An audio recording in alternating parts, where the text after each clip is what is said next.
Thank you so much for sharing. Love your work. I have a question. Have you ever doubted the effectiveness of your work regarding your faith or the reality of your calling? Oh yeah. Oh yeah. I don't think that's unusual for artists of faith. I think because this is my personal kind of observation over the last, I don't know, five or more years.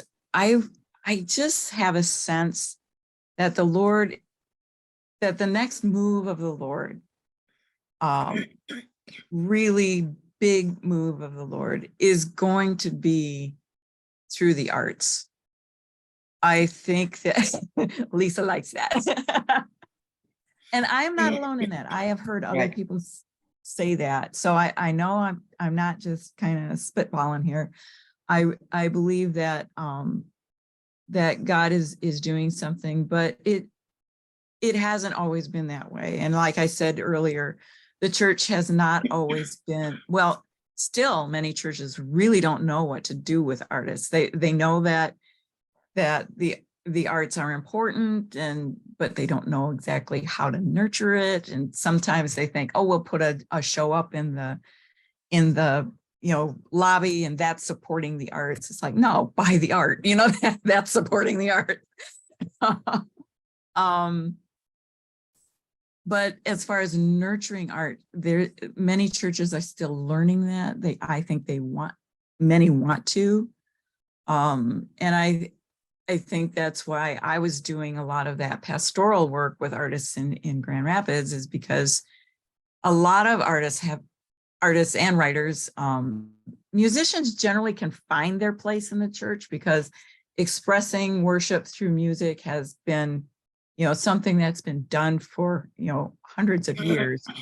But the visual arts and the written arts, the performing arts, dance, and that there's just this tension that seems to be going on. So I've been pastoring that for about a decade. And I just think God is doing something. But I want to be somebody who